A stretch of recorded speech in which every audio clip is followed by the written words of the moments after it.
Me llamo Noura El Idrissi, y durante 7 noches seguidas escuché la misma frase detrás de una puerta cerrada, que se le quite la idea de la cabeza, o se le quita la vida. No era una amenaza de desconocidos. Era la voz de mi propia sangre. Si te digo que todo empezó con un libro del tamaño de mi mano, quizás suene absurdo.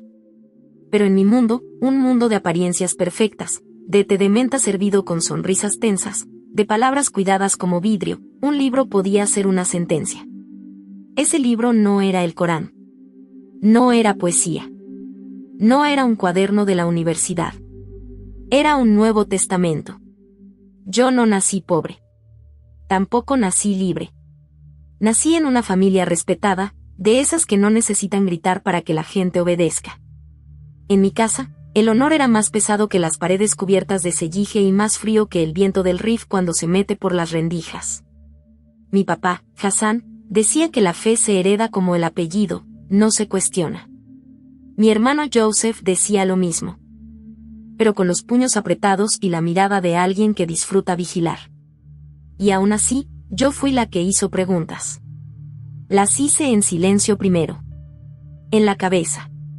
En la noche, cuando la ciudad se apagaba y quedaba esa melodía lejana del llamado a la oración. ¿Por qué Dios se sentía tan lejos? ¿Por qué mi corazón no encontraba descanso aunque yo hiciera todo bien? Después me tocó salir del país por un intercambio. Fue ahí, lejos del control de mi familia, donde conocí a una chica americana, Brooklyn, que no hablaba de Jesús como si fuera una idea, sino como si fuera una presencia. Como si alguien la acompañara de verdad. Yo no quería convertirme. No quería problemas. Solo quería entender por qué ella tenía paz cuando yo solo tenía disciplina. Volví a Marruecos pensando que todo eso se quedaría como un recuerdo bonito, algo que no se menciona. Pero Dios, el Dios que yo aún no sabía nombrar, no se quedó en el extranjero. Me estaba esperando acá, entre la Medina y los pasillos silenciosos de mi casa. Y entonces llegó el error que casi me cuesta todo. Acepté una invitación. Una reunión pequeña. Un canto bajito. Una oración en voz baja. Un pedazo de pan compartido como si fuera tesoro. Y alguien nos vio. A los pocos días, mi hermano encontró el librito escondido. No gritó. No rompió nada. Solo sonrió, como quien ya ganó. Esa misma noche me encerraron. Y me dijeron que al amanecer decidirían qué hacer conmigo. Pero en la madrugada, cuando el miedo me tenía temblando y yo ya no tenía palabras, una luz llenó el cuarto.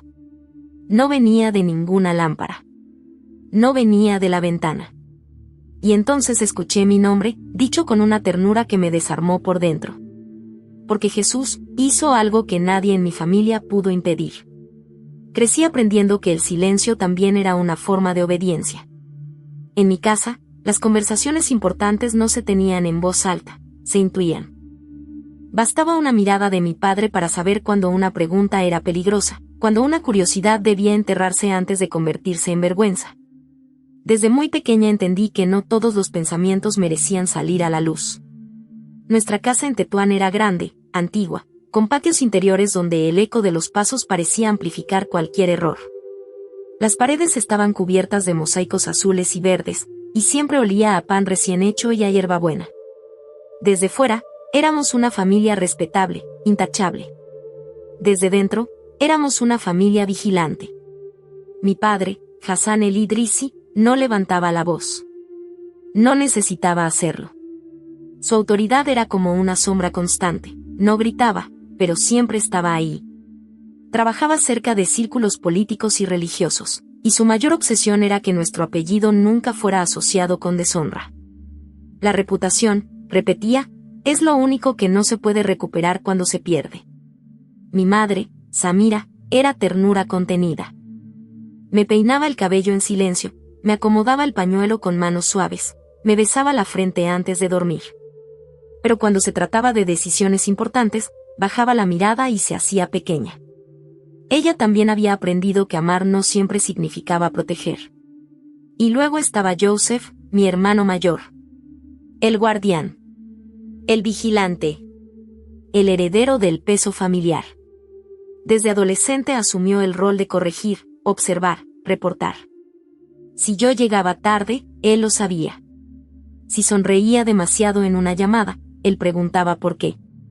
Decía que me cuidaba. Yo sentía que me cercaba. Durante años, hice todo correctamente. Recité oraciones que aprendí de memoria antes de entenderlas. Ayuné. Cubrí mi cabello. Bajé la voz cuando reía. Elegí ropa amplia. Aprendí a no mirar a los hombres a los ojos. Agradecí oportunidades sin cuestionar su origen. Desde fuera, yo era el ejemplo de una joven marroquí educada y devota. Pero por dentro, algo no encajaba. Había noches en las que me despertaba con una opresión en el pecho que no sabía explicar. No era rebeldía. No era deseo de huir. Era una sensación persistente de vacío, como si estuviera repitiendo una vida que alguien más había escrito para mí. Oraba, pero sentía que mis palabras no subían del techo. Ayunaba, pero el hambre más grande no estaba en el estómago. Nunca le dije esto a nadie. Cuando recibí la oportunidad de estudiar un semestre en el extranjero, mi familia lo celebró como una victoria estratégica. Aprenderás cómo piensa Occidente, dijo mi padre. Eso te hará más útil aquí. Nadie lo vio como un riesgo espiritual. Yo tampoco, al menos no conscientemente. Estados Unidos fue un choque violento para mis sentidos. No por el ruido ni por la ropa ni por la mezcla de culturas, sino por algo más sutil. La naturalidad con la que la gente vivía. Reían sin pedir permiso. Preguntaban sin miedo. Discrepaban sin destruirse.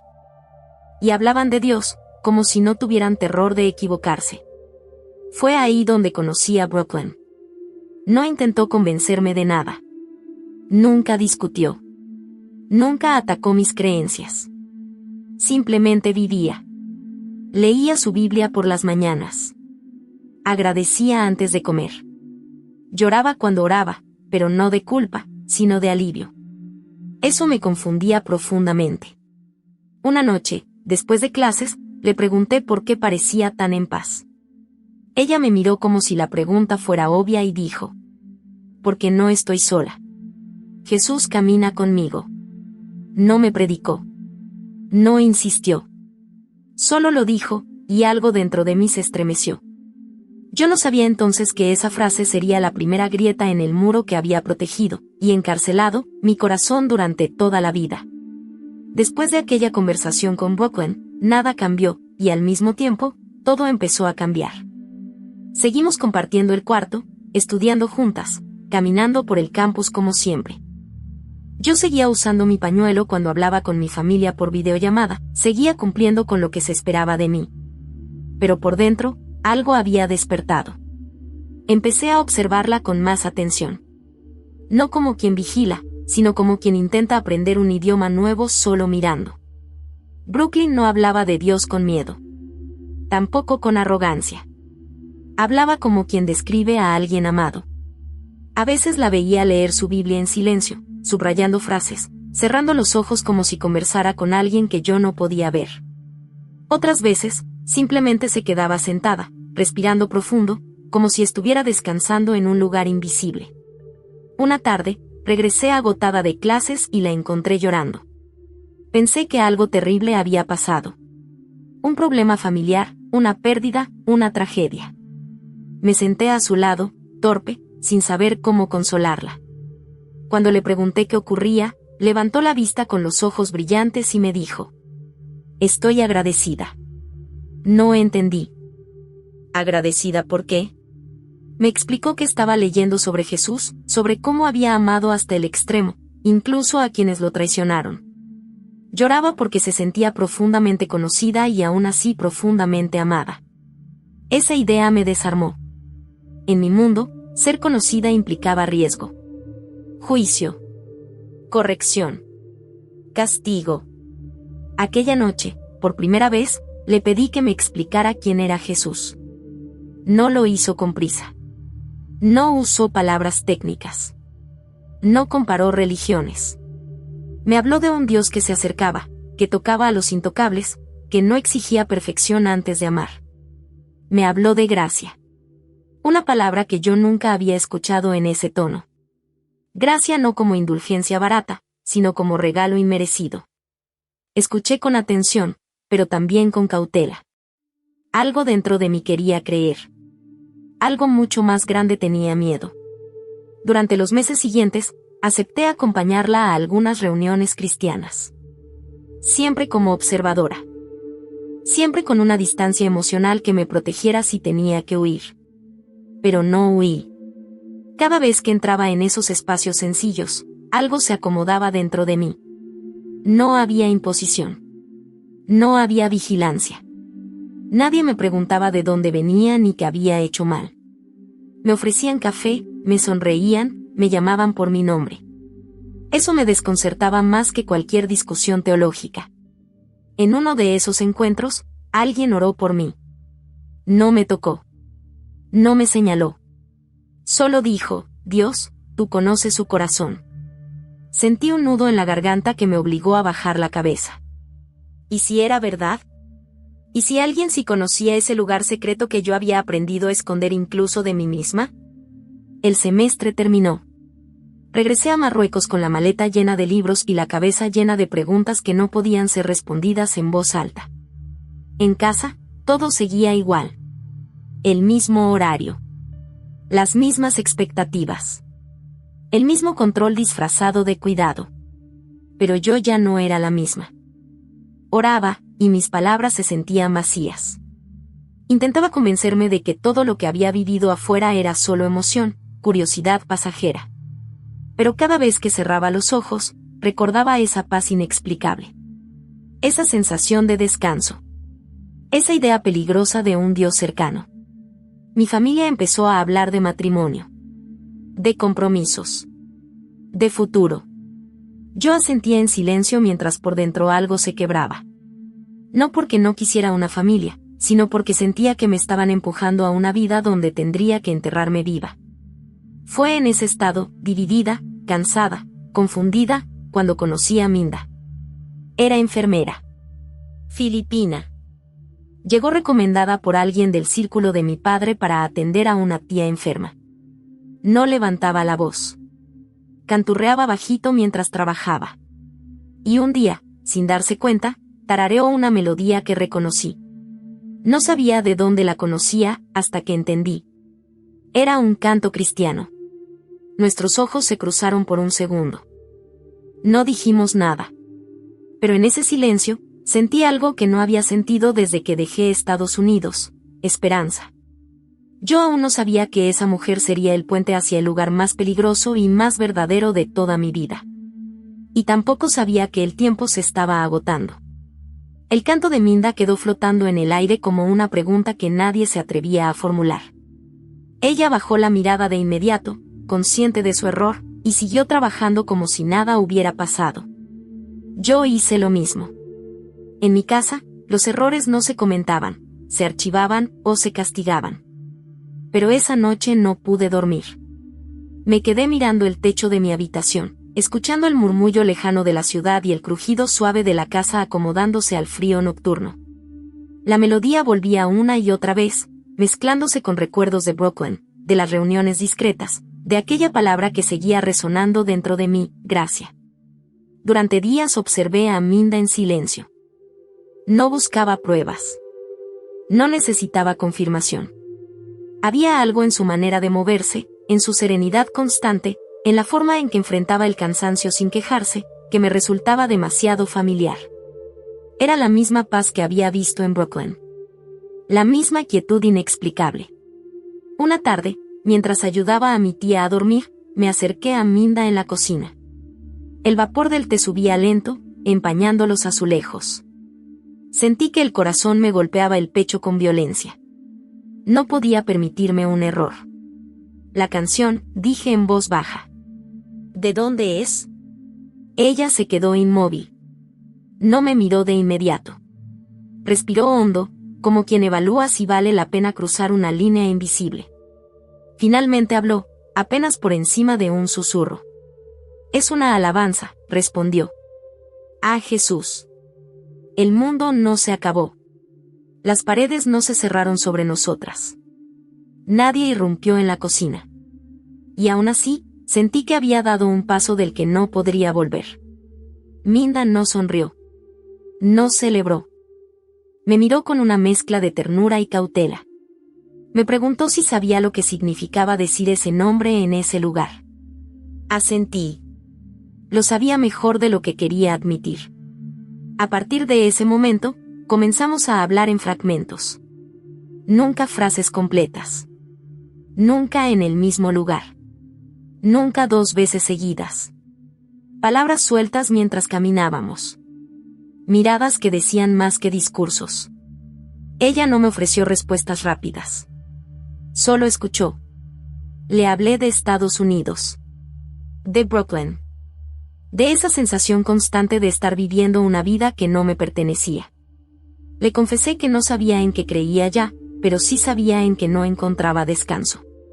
Jesús no se impone, me dijo una vez. Él espera. Esa idea chocaba violentamente con todo lo que yo había aprendido. En mi mundo, la fe se imponía. Se vigilaba. Se corregía. El miedo era una herramienta legítima para preservar la obediencia. Pero aquí había algo distinto. Una invitación, no una amenaza. Mientras tanto, la presión en casa aumentaba. Mi padre hablaba cada vez con más frecuencia del compromiso que se estaba considerando. Mi madre evitaba mirarme cuando el tema salía a la mesa. Joseph observaba más de lo habitual, como si intuyera que algo se estaba moviendo fuera de su control. Empecé a sentirme partida en 2. Durante el día, cumplía con cada expectativa. Vestía correctamente. Respondía con respeto. Asentía. Por la noche, mi mente se llenaba de preguntas que ya no podía apagar. Intentaba orar como antes, pero mis palabras se sentían mecánicas. Vacías. En cambio, cuando pensaba en Jesús, cuando recordaba su nombre, algo en mi pecho se aflojaba. Eso me aterraba. Sabía lo que significaba cruzar esa frontera. No era solo una decisión espiritual. Era una ruptura total. Familia. Identidad. Seguridad. Todo estaba en juego. Yo no era una extranjera anónima. Era una hija observada. Una hermana vigilada. Una mujer cuyo futuro ya estaba planeado por otros. Y aún así, cada vez que intentaba retroceder, algo dentro de mí se resistía. Una noche, sentada sola en mi habitación, tomé una decisión que cambiaría todo. No fue dramática. No hubo lágrimas ni voces del cielo. Solo una resolución silenciosa, nacida del cansancio de huir de una verdad que me estaba alcanzando. Le pedí a Minda que me llevara a donde ella iba. No sabía exactamente qué significaba eso. No sabía quién estaría ahí. No sabía qué consecuencias tendría. Pero sabía una cosa con claridad aterradora: si no daba ese paso, terminaría muriendo por dentro mucho antes de que nadie pudiera dañarme por fuera. Y esa fue la noche en que la tradición empezó a perder su control sobre mí. Aunque aún no lo supiera. Después de pedirle a Minda que me llevara con los suyos, el tiempo empezó a comportarse de manera extraña. Los días avanzaban con normalidad, desayunos en silencio, visitas familiares, conversaciones sobre futuros que no me incluían. Pero por dentro todo se aceleraba. Cada latido era una cuenta regresiva. Minda no respondió de inmediato. Tardó varios días. Y cuando lo hizo, fue con una advertencia antes que con una promesa. No es seguro, me dijo. No para ti, ni para ellos. Lo entendí. Yo era un riesgo ambulante. Mi apellido. Mi casa. Mi hermano. Todo lo que me rodeaba podía convertirse en un arma contra cualquiera que se me acercara. No insistí. Solo le pedí que orara por mí. Ella asintió, y por primera vez alguien me ofrecía algo sin condiciones. Mientras esperaba, la presión familiar se volvió casi asfixiante. Mi padre anunció oficialmente que había un interesado serio. No dijo su nombre, pero eso no importaba. En mi mundo, los nombres eran detalles secundarios. Lo esencial era el acuerdo, la alianza, la estabilidad. Mi madre empezó a hablar de vestidos, de fechas, de invitados. Todo sonaba lejano, como si me describieran la vida de otra mujer. Joseph ya no disimulaba su vigilancia. Revisaba horarios. Preguntaba dónde había estado. A veces aparecía de repente en los pasillos, como si quisiera atraparme en algo. Yo cuidaba cada gesto, cada palabra, cada silencio. El miedo se volvió parte de mi respiración. Fue en medio de esa tensión cuando Minda regresó con una respuesta. Hablaron de ti, me dijo en voz muy baja. No todos estuvieron de acuerdo, pero aceptaron conocerte. Sentí una mezcla de alivio y terror. Aceptaron. Esa palabra pesaba más que cualquier sentencia. Minda me explicó las reglas con una seriedad que no dejaba espacio para errores. Iría sola. Sin teléfono. Vestida de forma sencilla. No podía decirle a nadie. Y si en algún momento me pedían que me fuera, debía hacerlo sin hacer preguntas. Acepté todo. La noche acordada llegó envuelta en un silencio extraño. En casa, todos dormían. El reloj marcaba una hora que nunca antes había sido mía. Me cambié con manos temblorosas. Dejando atrás la ropa que me identificaba, poniéndome prendas comunes, invisibles. Antes de salir, me detuve frente al espejo. No reconocí a la mujer que me devolvió la mirada. No era la hija obediente. Tampoco era aún la creyente valiente. Era alguien suspendida entre dos mundos, a punto de perderlo todo o de encontrarlo por primera vez. Salí por la puerta trasera, la que usaban los empleados. Cada paso resonaba demasiado fuerte en mi cabeza. Pensé que alguien me llamaría. Que una luz se encendería. Que una mano me detendría. Nada ocurrió. El trayecto fue corto, pero se sintió eterno. Calles estrechas. Luces tenues. El murmullo lejano de la ciudad que nunca duerme del todo. Subimos escaleras desgastadas hasta un edificio que no tenía nada de especial. Ninguna señal. Ninguna cruz. Ninguna indicación. Minda tocó la puerta de una forma específica. Pausa. Otro golpe. Espera. Cuando se abrió, una mujer mayor nos miró con atención profunda. No sonrió de inmediato. Primero observó mis ojos, como si buscara algo más allá de mi rostro. Luego asintió y nos dejó pasar. El espacio era pequeño. Demasiado pequeño para el peso de lo que estaba ocurriendo. Había personas sentadas en el suelo, en sillas viejas, apoyadas contra la pared. No hablaban. Me miraban con curiosidad y cautela. Había rostros de distintas edades, distintas historias, unidos por una misma tensión, el riesgo. Nadie me preguntó quién era. Nadie exigió explicaciones. Comenzaron a orar. No como yo había aprendido. No con palabras repetidas. No con fórmulas. Eran voces suaves, sinceras, quebradas. Oraban por protección. Por perdón. Por fortaleza. Oraban incluso por quienes los perseguían. Sentí que algo se rompía dentro de mí. Cuando empezaron a cantar, muy bajo, casi como un suspiro colectivo, mis piernas dejaron de sostenerme. Me senté en el suelo y lloré. No de miedo. De reconocimiento. Como si mi alma hubiera encontrado, por fin, un lugar donde dejar de fingir. En ese momento lo entendí. La tradición me había dado estructura. El miedo me había dado disciplina. Pero ahí, por primera vez en mi vida, estaba encontrando verdad.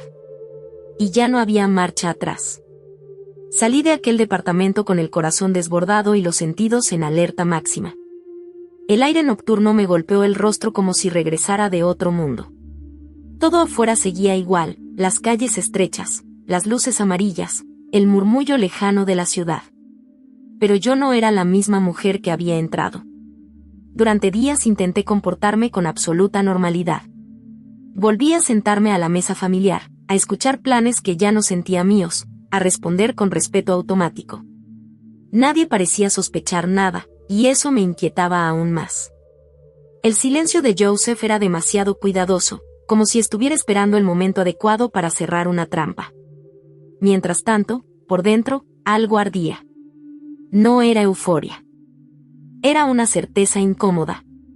Cada recuerdo del encuentro clandestino regresaba con fuerza, las oraciones sinceras, los cantos apenas audibles, la forma en que aquellas personas, con tan poco poder, parecían poseer una libertad que yo nunca había conocido. Empecé a esperar con ansiedad los momentos breves en los que podía cruzar miradas con Minda, buscando confirmación de que aquello había sido real. Y lo era. Volví a reunirme con ellos. Una vez. Luego otra. Siempre con más precaución. Siempre con más riesgo. Cada encuentro era una mezcla de gozo y temor, como caminar por el filo de una navaja sabiendo que un solo paso en falso podría destruirlo todo. Fue en una de esas noches cuando escuché por primera vez la palabra Navidad pronunciada en voz baja, casi con reverencia. Yo conocía la Navidad como concepto cultural. Luces. Regalos. Canciones en centros comerciales extranjeros. Pero ahí, en ese espacio reducido y vulnerable, la palabra tenía otro peso. No era una fecha. Era una declaración. La líder del grupo, a quien todos llamaban tía Sara, explicó que celebrarían el nacimiento de Jesús en secreto, como lo hacían cada año. Nada grande. Nada visible. Solo una reunión más larga, algunos textos leídos en voz baja, un canto especial. Me miró con atención antes de continuar. Este es el momento más peligroso del año, dijo. Pero también el más necesario.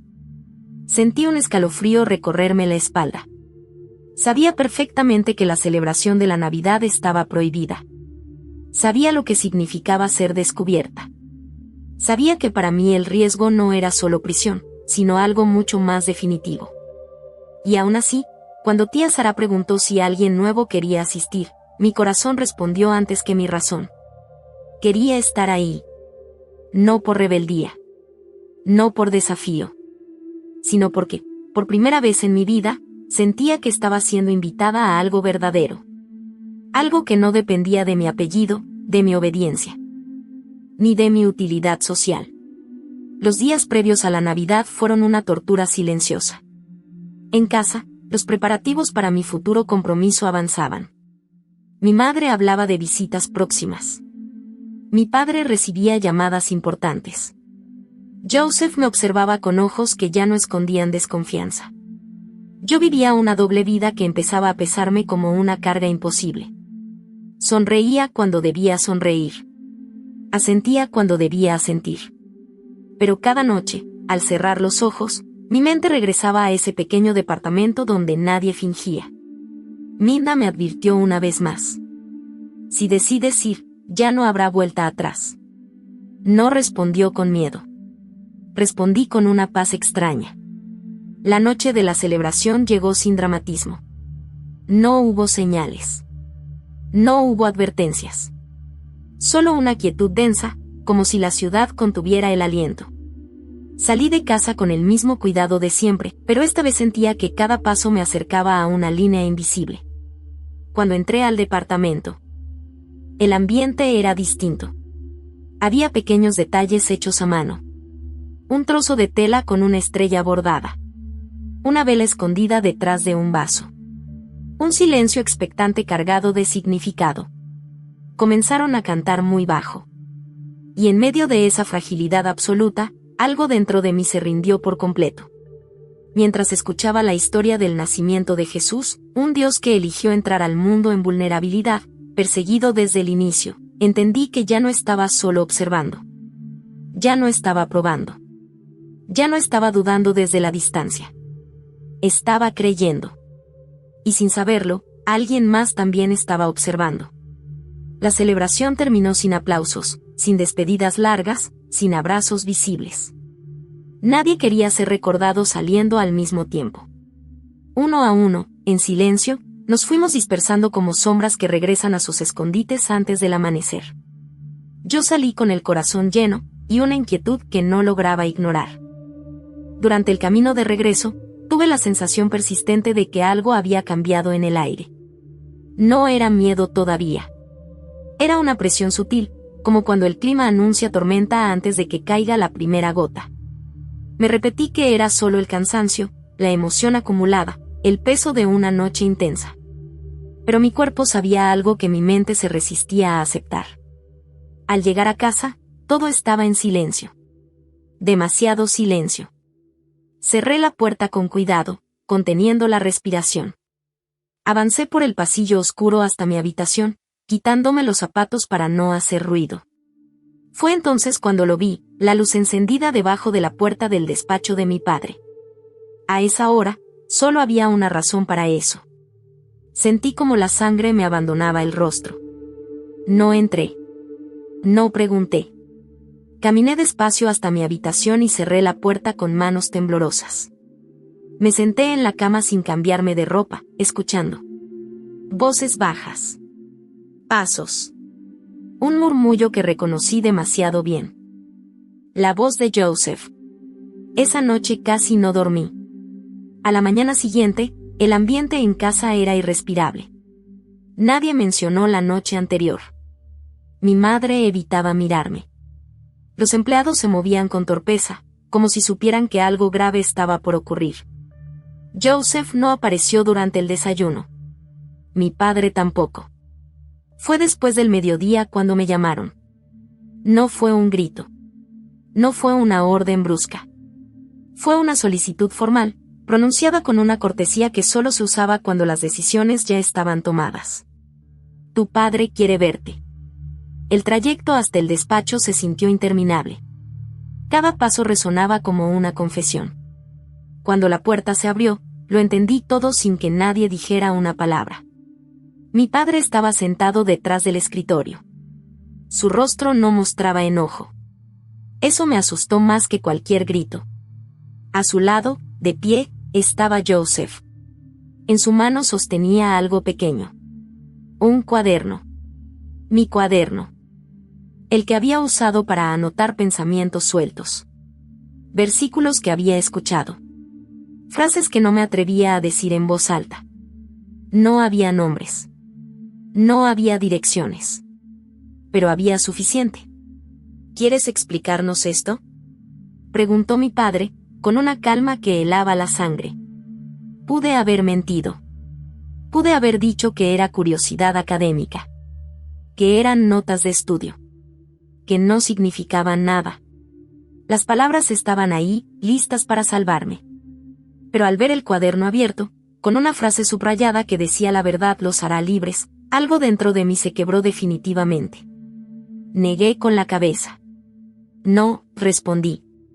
No quiero mentir. El silencio que siguió fue devastador. Joseph dio un paso al frente. Su voz estaba cargada de desprecio y triunfo. La vimos, dijo. Entrando. Saliendo. Varias veces. La noche pasada también. Mi padre cerró los ojos por un instante. Cuando los abrió, ya no estaba hablando como un padre. Estaba hablando como juez. ¿Has abandonado nuestra fe? No respondí de inmediato. Sentí miedo. Mucho. Pero también sentí una claridad que nunca antes había conocido. Creo en Jesús, dije. No añadí nada más. No fue necesario. El caos estalló después. Voces. Acusaciones. Llamadas. Mi madre llorando en una esquina. Joseph hablando rápido, enumerando pruebas. Mi padre levantando la mano para imponer orden. No preguntaron por qué. No preguntaron cómo. Solo preguntaron a quién más. Danos los nombres, exigieron. Ahora. Fue ahí donde entendí la magnitud real de lo que había hecho. No solo estaba en peligro yo. Cada persona que había orado conmigo, cada voz que había cantado en susurros, cada rostro que me había sonreído sin saber quién era, todos dependían de mi silencio. No lo haré, dije, con la voz quebrada pero firme. Eso selló mi destino. Mi padre se levantó lentamente. No me gritó. No me golpeó. Solo pronunció palabras que jamás pensé escuchar dirigidas a mí. Has elegido romper con esta familia. Y la ley se encargará de ti. Horas después, Una puerta se cerró detrás de mí con un sonido metálico. El cuarto era pequeño, frío, sin adornos. Me senté en el suelo, abrazando mis rodillas, mientras el peso de la realidad caía sobre mí como una losa. Había cruzado la línea. Y ya no había regreso. El cuarto donde me encerraron no era una celda oficial. Eso lo supe de inmediato. No había insignias, ni cámaras visibles, ni registros formales. Era peor que eso. Era un espacio pensado para desaparecer problemas sin dejar rastro. Un lugar donde las decisiones se tomaban sin testigos. Las paredes estaban desnudas. El suelo frío. No había reloj, ni ventana, ni noción clara del tiempo. Solo una bombilla blanca que permanecía encendida día y noche, borrando cualquier diferencia entre madrugada y amanecer. Me senté en el rincón más alejado de la puerta, intentando hacerme pequeña, como si eso pudiera protegerme. Las primeras horas nadie vino. Y ese silencio fue la tortura inicial. Mi mente empezó a llenarse de imágenes, Minda sirviendo té, tía Sara leyendo en voz baja, los rostros atentos durante la celebración. Me pregunté si alguien más había sido seguido. Si mi error había puesto a todos en peligro. Cada pensamiento era una punzada de culpa. Cuando finalmente se abrió la puerta, no entró mi padre. Entraron dos hombres que no conocía. Vestían de forma discreta, pero su postura no dejaba dudas. No estaban ahí para dialogar. Uno de ellos llevaba una carpeta gruesa. El otro no llevaba nada, y eso me inquietó más. Noura El Idrisi, dijo el de la carpeta. Se te acusa de abandonar la fe del Estado y de participar en reuniones religiosas ilegales. Su tono era administrativo, casi aburrido. Como si estuviera leyendo una lista de compras. No respondí. Tu familia ha solicitado que este asunto se resuelva con discreción, continuó. Eso depende de tu cooperación. Cooperación. Esa palabra se convirtió en un eco constante. Me preguntaron cuándo había empezado. ¿Quién me había influenciado? ¿Dónde se reunían? ¿Cuántos eran? Si había extranjeros. Si alguien más de mi familia estaba involucrado. Cada pregunta estaba diseñada para llevarme al mismo punto, los nombres. Negué. Una y otra vez. Al principio fueron pacientes. Me ofrecieron agua. Me hablaron de confusión juvenil, de ideas pasajeras, de la posibilidad de que todo se resolviera si yo corregía mi error. Luego cambiaron de estrategia. Trajeron a mi madre. La empujaron suavemente dentro del cuarto y cerraron la puerta detrás de ella. Su rostro estaba hinchado de tanto llorar. Me abrazó con desesperación, como si temiera que me desvaneciera entre sus brazos. Por favor, me suplicó. Di lo que quieren escuchar. Esto no vale tu vida. Sus palabras me atravesaron más que cualquier amenaza. Intenté explicarle. No con teología. No con argumentos. Solo con verdad. Le hablé de la paz que había encontrado. Del descanso que nunca había conocido. De cómo ya no podía fingir ser alguien que no era. Ella me miraba como si yo hablara en otro idioma. Te han engañado, dijo entre sollozos. No es real. Dios no hace esto. No supe qué responder. Porque para mí, por primera vez, sí era real. Cuando se la llevaron, algo se endureció dentro de mí. Supe que ya no estaban intentando convencerme. Estaban preparando algo más definitivo. Las siguientes sesiones fueron más agresivas. Las preguntas se volvieron acusaciones. Me llamaron traidora. Influenciada. Contaminada. Dijeron que estaba manchando el nombre de generaciones enteras. Que mi cuerpo estaba aquí, pero mi mente ya pertenecía a otro bando. Uno de ellos mencionó la palabra que todos evitaban. Apostasía. La dijo despacio. Como si quisiera que la sintiera en los huesos. Sabía lo que significaba. No necesitaba que lo explicaran. Me ofrecieron una salida clara, renunciar públicamente a Jesús, declarar que todo había sido un error, entregar información mínima para demostrar arrepentimiento. A cambio, habría silencio. Un matrimonio rápido. Un viaje. Un olvido. Por un instante, la tentación fue real. Pensé en una vida sin este dolor. En volver a respirar sin miedo. En proteger a mi madre de más lágrimas. En dejar todo como si nunca hubiera pasado. Pero entonces recordé aquella noche. El canto. Las oraciones. La verdad que me había alcanzado cuando ya no podía seguir huyendo. Y supe que, si aceptaba, seguiría viva, pero vacía. No, dije. No voy a negar lo que creo. Y no voy a entregar a nadie. El hombre de la carpeta cerró el expediente con un golpe seco. Entonces, respondió, esto deja de ser un asunto familiar. Cuando me llevaron de regreso al cuarto, comprendí que había entrado en una etapa distinta. Ya no era una hija problemática. Ya no era una joven confundida. Ahora era un ejemplo. Y los ejemplos se castigan. Después de aquella decisión, el trato cambió por completo. Ya no intentaron persuadirme. Tampoco fingieron cortesía. Me trasladaron a otro lugar antes del amanecer, con los ojos vendados y las manos temblando no por el frío, sino por la certeza de que estaba siendo borrada poco a poco. No escuché motores largos ni caminos extensos. Todo ocurrió cerca. Demasiado cerca para que alguien preguntara después. El nuevo cuarto era más pequeño. Más frío. Esta vez sí había una puerta de metal y un pequeño respiradero por donde entraba aire húmedo. No había cama. Solo una colchoneta delgada en el suelo. Me dejaron ahí sin explicación. El tiempo empezó a disolverse. Las interrogaciones continuaron, pero ya no seguían un patrón.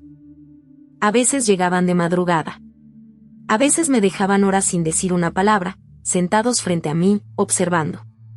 Querían que el silencio hiciera el trabajo que las amenazas no habían logrado. Me mostraron documentos impresos. Artículos de leyes. Firmas. Sellos oficiales. Todo diseñado para dejar claro que lo que enfrentaban no era un arrebato familiar, sino un proceso irreversible. Esto ya no depende de tu padre, dijo uno de ellos. Ahora es asunto del Estado. Mencionaron la posibilidad de un juicio religioso. Cerrado. Rápido. Ejemplar. Cuando dijeron que mi caso serviría como advertencia para otros jóvenes confundidos, entendí que ya no estaban pensando solo en mí. Yo era una herramienta. Una lección. Una noche trajeron a Joseph. No lo vi como hermano. Lo vi como ejecutor. Se sentó frente a mí, cruzó las manos y habló sin emoción. Danos los nombres, repitió. Esto todavía puede terminar. Le pregunté si sabía lo que estaba pidiendo. Si entendía que esas personas no me habían hecho daño alguno. Que solo habían orado. Cantado. Compartido pan. Su respuesta fue fría. El daño eres tú. Esa frase me atravesó más que cualquier golpe. Cuando se fue, me quedé sola con un temblor que no podía controlar. No sabía cuánto más podría resistir. No sabía si mi silencio realmente protegería a los demás. No sabía si ya los habían encontrado. Por primera vez desde mi arresto, el miedo empezó a susurrarme ideas peligrosas.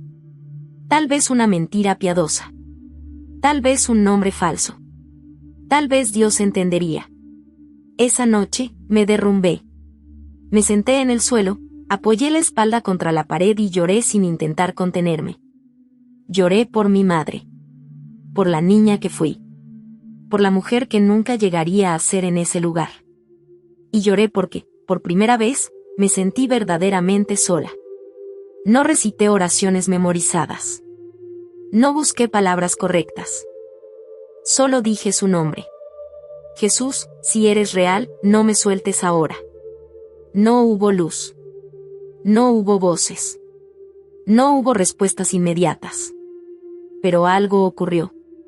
El pánico no desapareció, pero dejó de gobernarme. El silencio ya no me aplastaba. Sentí una calma extraña, tenue, pero firme, como una mano invisible sosteniéndome desde dentro. Al día siguiente, me informaron oficialmente. Mi caso había sido elevado a un consejo superior.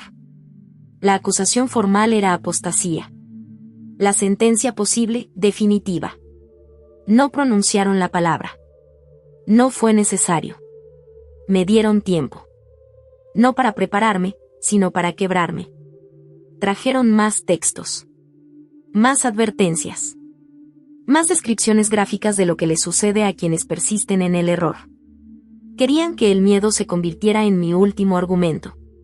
Pero algo había cambiado. Ya no respondía con desesperación. Respondía con silencio. No porque fuera valiente, sino porque ya no podía negar lo que había encontrado, aunque eso me costara todo.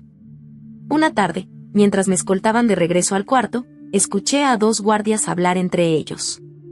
¿Vale la pena tanto por una mujer? No es la mujer, respondió el otro. Es lo que representa. Tenía razón. Yo representaba una grieta. Y las grietas asustan más que los enemigos visibles. Esa noche, sola en la oscuridad, entendí que había llegado al límite. No quedaban negociaciones. No quedaban salidas humanas. No quedaban estrategias. Si algo iba a cambiar, tendría que venir de un lugar que ellos no podían controlar.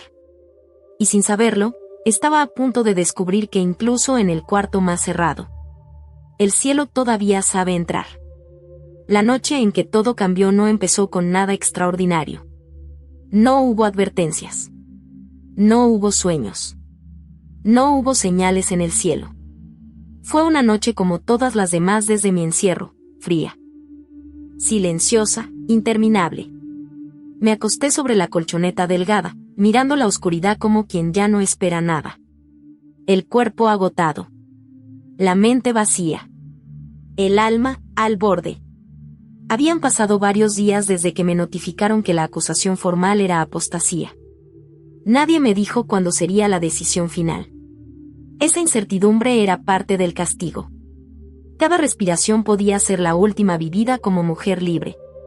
Cada amanecer podía ser un error administrativo. Ya no lloraba. El llanto requiere esperanza. Yo estaba más allá de eso. Me limité a repetir su nombre en silencio, no como una oración correcta, sino como un susurro que apenas se sostenía. Jesús. Jesús. No pedí liberación. No pedí milagros. Solo pedí no traicionarlo en el último momento. Pedí no ceder cuando llegara la presión final. Pedí fuerza para no convertirme en una sombra de mí misma. Fue entonces cuando lo sentí. Al principio pensé que era cansancio. Una ilusión provocada por la falta de sueño. Pero el aire cambió. No de forma brusca, sino como cuando una habitación cerrada se abre lentamente y entra algo distinto. Más tibio. Más vivo. Abrí los ojos. La oscuridad ya no era total. No venía de la puerta. No venía del respiradero. No venía de ninguna fuente visible. Era una luz suave, dorada, que parecía brotar del mismo espacio. No me cegaba. Me envolvía. Me incorporé con dificultad, el corazón golpeando con fuerza. Quise moverme, y no pude. No por miedo, sino por una reverencia tan profunda que mi cuerpo simplemente se rindió. Y entonces lo vi. No apareció de golpe. Fue como si siempre hubiera estado ahí y, de pronto, mis ojos fueran capaces de percibirlo. Estaba frente a mí. De pie. Vestido de blanco, pero no como tela común, sino como algo vivo, luminoso, en constante movimiento. No imponía terror. Imponía verdad. Su presencia llenó el cuarto sin aplastarlo. Sin violencia. Sin juicio. Y aún así, nada en mi vida había sido tan real como ese instante. No necesité que dijera quién era. Lo supe. Las rodillas me temblaron. Las lágrimas comenzaron a correr sin control. No eran lágrimas de miedo. Eran el desahogo de una búsqueda que había terminado. Cuando habló, no fue con sonido externo. Su voz no atravesó el aire. Atravesó mi interior. Noura. Dijo mi nombre como nadie jamás lo había dicho. Sin reproche. Sin expectativa. Sin condiciones. Solo con amor. Sentí que todo lo que había sido escondido, reprimido, temido y negado era visto, y aún así aceptado. Me dijo que había escuchado cada oración pronunciada en silencio. Cada noche de duda. Cada instante en que estuve a punto de rendirme. Me dijo que no había llegado tarde. Que no había elegido mal. Que no estaba sola. Intenté hablar, pero las palabras no salían. Mi mente estaba llena de preguntas, pero ninguna era necesaria. En su presencia. Incluso mis dudas parecían pequeñas. Con una calma absoluta, me mostró algo. No fue una visión confusa. Fue clara. Precisa. Vi a Minda, arrodillada junto a su cama, llorando mientras oraba por mí. Vi a tía Sara guiando a otros en oración, mencionando mi nombre sin saber qué estaba ocurriendo conmigo. Vi a Buckland al otro lado del mundo, despertando a personas en plena madrugada, pidiéndoles que intercedieran. No era una multitud ruidosa. Era una red invisible. Y yo estaba sostenida por ella. Entonces entendí algo que me atravesó como fuego. Aunque estuviera encerrada, no estaba aislada. Él me miró de nuevo y, con una certeza que no admitía dudas, dijo algo que jamás olvidaré. No morirás aquí. Mi respiración se detuvo. No dijo tal vez. No dijo si tienes fe suficiente. Dijo, no. Me habló de puertas que se abrirían donde no había llaves. De corazones que serían confrontados. De decisiones tomadas en lugares donde yo no podía llegar. Me dijo que mi historia no terminaba en ese cuarto, y que lo que estaba viviendo tendría un propósito más grande de lo que podía comprender. El miedo que había gobernado mis días se desintegró. No porque entendiera cómo, sino porque sabía quién estaba conmigo. Y su presencia lo cambió todo. Después de decirme que no moriría allí, no explicó cómo. Y eso fue lo más desconcertante. Yo había pasado días enteros suplicando respuestas, rutas de escape, explicaciones lógicas. Pero en ese momento, ninguna era necesaria. La certeza que acompañaba sus palabras era más sólida que cualquier plan humano. Jesús extendió la mano. No me tocó de inmediato. Esperó. Como si incluso en ese instante respetara mi libertad. Cuando asentí apenas con la cabeza, su mano rozó mi frente y una oleada de paz recorrió todo mi cuerpo. No fue una emoción intensa ni una euforia desbordada. Fue algo más profundo. Una calma que se asentó en mis huesos, como si hubiera regresado a un lugar que siempre me perteneció. Me mostró más. Vi escenas que no comprendí del todo, pero que quedaron grabadas en mí con una claridad imposible de olvidar. Vi hombres reunidos alrededor de una mesa, discutiendo con rostros tensos. Vi documentos firmados con manos temblorosas. Vi llamadas interrumpidas, decisiones postergadas, planes que se desmoronaban sin explicación aparente. Nada sobrenatural en apariencia, pero todo sostenido por una fuerza invisible. También vi a mi padre. No como el hombre severo que me había condenado, sino como alguien quebrado por dentro. Lo vi sentado solo, con la cabeza entre las manos, despertando sobresaltado en la noche, incapaz de librarse de una sensación de inquietud que no entendía. No escuché palabras. No vi acusaciones. Solo vi conflicto. Y por primera vez desde mi arresto, oré por él sin dolor. Jesús me habló entonces de algo que me estremeció más que la promesa de libertad. Me dijo que mi obediencia en el silencio había sido escuchada. Que mi negativa a traicionar a otros había tenido peso más allá de lo visible. Que cada hora soportada sin ceder había sido una semilla plantada en terreno que yo no conocía. No te llamé a la comodidad, me dijo, sino a la verdad. Entendí que incluso si no salía viva, aunque él ya me había prometido que sí, nada de lo vivido habría sido en vano. Mi vida ya no me pertenecía de la misma manera. Había sido reclamada por algo más grande. Cuando su presencia comenzó a retirarse, el cuarto no volvió a ser completamente oscuro. No había luz visible, pero el miedo ya no podía ocupar el espacio que había dejado. Antes de desaparecer, me miró una última vez con una ternura que aún hoy me sostiene. Estoy contigo, dijo. Siempre. Y entonces, simplemente, ya no estaba. Me quedé sentada por un largo rato. Sin moverme, respirando despacio, como si cualquier movimiento pudiera romper lo que acababa de ocurrir.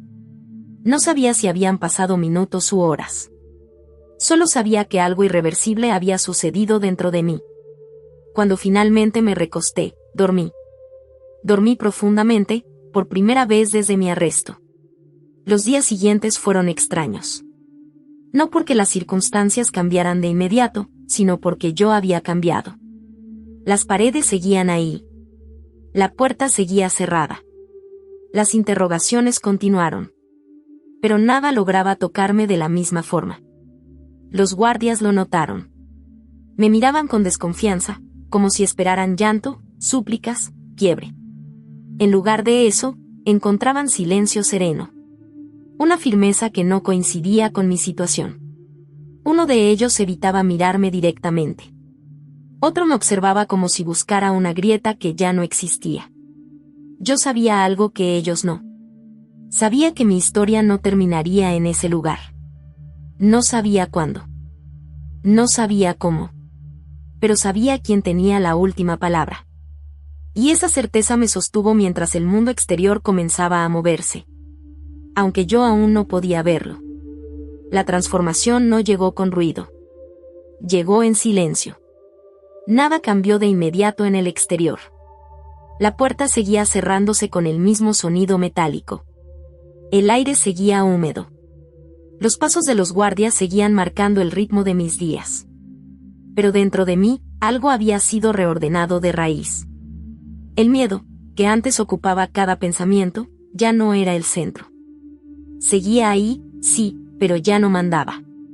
Me descubrí despertando cada mañana con una calma inexplicable. No era resignación.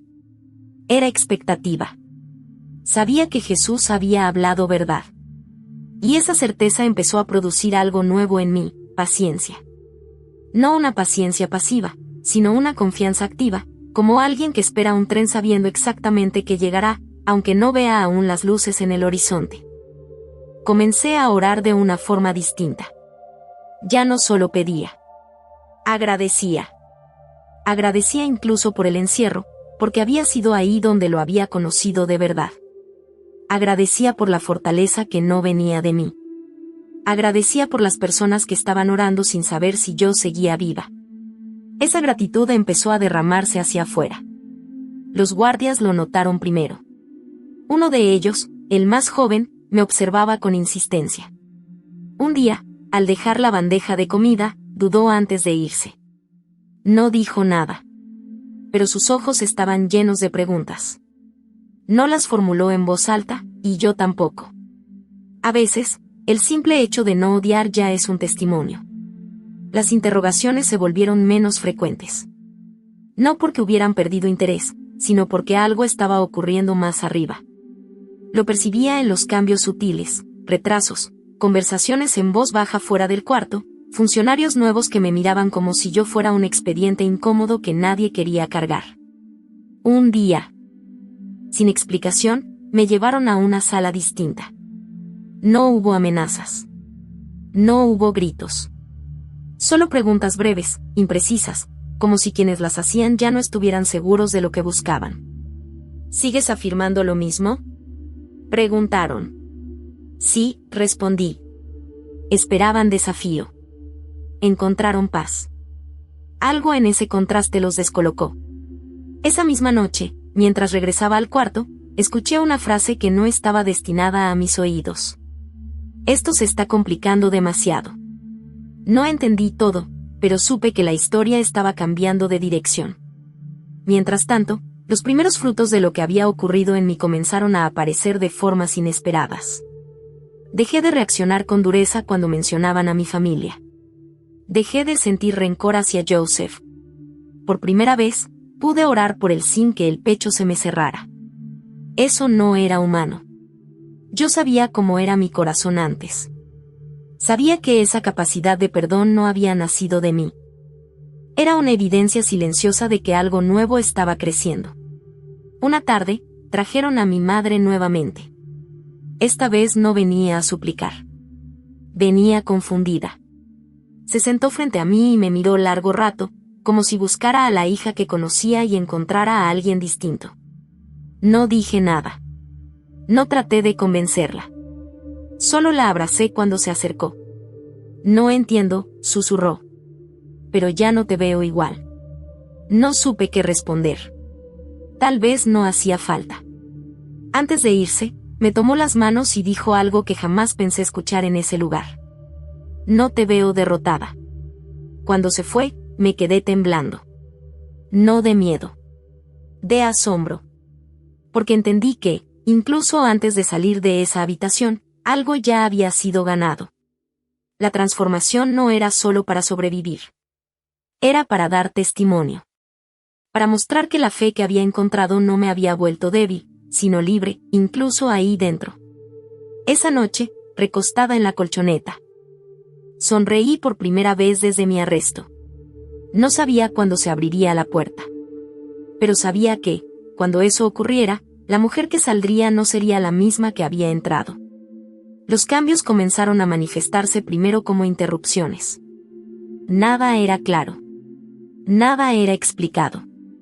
Pero la rutina rígida que había marcado mis días empezó a desajustarse. Guardias que llegaban tarde. Puertas que no se abrían a la misma hora. Interrogatorios cancelados sin aviso. Era como si el sistema que me había rodeado con tanta precisión estuviera perdiendo sincronía. Yo observaba en silencio. Había aprendido que no todo movimiento es visible, y que las batallas más decisivas rara vez hacen ruido. Cada pequeña alteración confirmaba lo que Jesús me había dicho. Algo estaba ocurriendo fuera de mi alcance, pero no fuera de su control. Una madrugada, escuché voces alteradas en el pasillo. No eran órdenes. Eran discusiones. Palabras como presión, riesgo. Atención externa se filtraban entre frases cortadas. No entendí el contexto completo, pero supe que ya no estaban hablando solo de mí como un problema interno. Al día siguiente, me llevaron nuevamente a una sala de reuniones. Esta vez había personas que no había visto antes. Vestían distinto. Hablaban con cautela. Me miraban como si yo fuera una ecuación incómoda que no lograban resolver. Nadie levantó la voz. Nadie amenazó. Tu situación se ha vuelto delicada, dijo uno de ellos. No respondí. Hay factores que no estaban previstos, añadió otro. Decisiones que deben reconsiderarse. Por primera vez desde mi arresto, escuché una palabra que no esperaba escuchar ahí dentro. Salida. No la desarrollaron. No hicieron promesas. Pero la dejaron suspendida en el aire, como una posibilidad que ya no podía ser ignorada. Me devolvieron al cuarto sin más explicaciones. Esa noche oré con una convicción nueva. Ya no como alguien que suplica ser rescatada, sino como alguien que confía en un proceso que está avanzando, aunque aún no vea el final. Los días siguientes confirmaron esa sensación. Un guardia fue reemplazado. Luego otro. Las miradas cambiaron. Algunos evitaban cruzar palabra conmigo. Otros me observaban con una mezcla de respeto y temor, como si algo invisible se hubiera interpuesto entre ellos y yo. Una tarde, el guardia joven, el que siempre dudaba al dejar la comida, se detuvo más de lo habitual. ¿Por qué no tienes miedo?, preguntó, sin mirarme directamente. Lo pensé un momento. Porque no estoy sola, respondí. No dije más. No era necesario. Se quedó inmóvil unos segundos. Luego se fue sin decir palabra. Pero su paso ya no era el mismo. El momento decisivo llegó sin ceremonia. Me despertaron temprano. No hubo brusquedad. Me pidieron que recogiera mis cosas. No tenía nada. Me escoltaron por pasillos que no conocía hasta una oficina amplia, con ventanas cubiertas por cortinas pesadas. Mi padre estaba ahí. No me miró de inmediato. Cuando finalmente lo hizo, sus ojos estaban cansados. No había enojo. No había dureza. Solo conflicto. Silencio. Un funcionario habló por él. Se ha tomado una decisión excepcional. Mi corazón latía con fuerza, pero mi rostro permaneció sereno. Serás liberada, continuó. No porque se te absuelva, sino porque tu caso ya no puede continuar. La libertad tenía condiciones. Exilio. Ruptura oficial. Silencio absoluto. Nunca regresar. Nunca reclamar. Nunca pronunciar. Acepté todo. No porque no doliera, sino porque entendía el precio de la puerta que se estaba abriendo. Antes de que me llevaran, mi padre habló por última vez. No entiendo tu camino, dijo. Pero tampoco puedo seguir ignorando lo que esto ha provocado. No fue una disculpa. No fue una bendición. Pero fue algo que nunca pensé escuchar, duda. Y en esa duda, vi la primera grieta. Salí sin mirar atrás. No hubo despedidas. No hubo anuncios. Solo el sonido de una puerta distinta abriéndose, y el aire exterior golpeando mi rostro como una promesa cumplida. Jesús había dicho que no moriría allí. Y ahora, cada paso fuera de esas paredes confirmaba que su palabra había sido verdad. Salí del país al amanecer, sin despedidas y sin nombre. No hubo anuncios oficiales ni comunicados familiares. No hubo explicaciones. Mi existencia fue reducida a una anomalía que debía resolverse con discreción. Me entregaron documentos temporales, un boleto y una advertencia clara: no volver. Nunca. Bajo ninguna circunstancia. Mientras el avión despegaba, miré por la ventana las luces que se alejaban lentamente. Ahí abajo quedaban mis recuerdos, mi infancia, mi idioma dicho sin miedo, la casa donde aprendí a callar. Quedaba mi madre, con su amor silencioso. Quedaba mi padre, con sus preguntas sin respuesta. Quedaba mi hermano, con su vigilancia convertida en vacío. No sentí alivio inmediato. Sentí duelo. Porque la libertad también duele cuando llega envuelta en pérdida. Durante el vuelo, cerré los ojos y recordé el cuarto frío, la luz que había llenado la oscuridad, la voz que me llamó por mi nombre cuando todo parecía terminado. Jesús había cumplido su promesa. Yo estaba viva. Pero más que eso, estaba despierta. Llegué a un país que no era el mío, con una maleta prestada y un futuro completamente en blanco. Nadie me esperaba en el aeropuerto. No había cámaras. No había aplausos. Solo aire nuevo y la certeza de que cada paso, a partir de ahora, tendría que ser construido desde cero. Y aún así, no sentí miedo. Los primeros meses fueron difíciles. Aprendí lo que significa depender. Lo que significa no pertenecer. Lo que significa reconstruir una identidad sin los títulos que antes me definían. Fui extranjera. Fui refugiada. Fui invisible. Pero nunca estuve sola. Personas que no me conocían me abrieron puertas. Comunidades pequeñas me ofrecieron hogar. Creyentes sencillos oraron conmigo sin exigir explicaciones. Y poco a poco entendí algo que jamás había vivido antes: la familia no siempre nace de la sangre. A veces nace de la fe compartida. Con el tiempo, comencé a contar mi historia. No como un espectáculo. No como una hazaña. Sino como un testimonio. Cada vez que pronunciaba las palabras Jesús entró en mi oscuridad, algo se movía en los corazones de quienes escuchaban. No porque mi historia fuera extraordinaria, sino porque su presencia sigue siéndolo. Me preguntan si volvería a hacerlo. Sí, sabiendo el costo, volvería a entrar a ese departamento. Si volvería a guardar ese libro. Si volvería a decir su nombre cuando hacerlo significaba perderlo todo. La respuesta es sí. Porque perdí un país, pero encontré un reino. Perdí un apellido, pero recibí una identidad que nadie puede quitarme. Perdí seguridad, pero gané una paz que no depende de circunstancias. Hoy vivo de forma sencilla. No tengo lujos. No tengo garantías. Pero tengo propósito.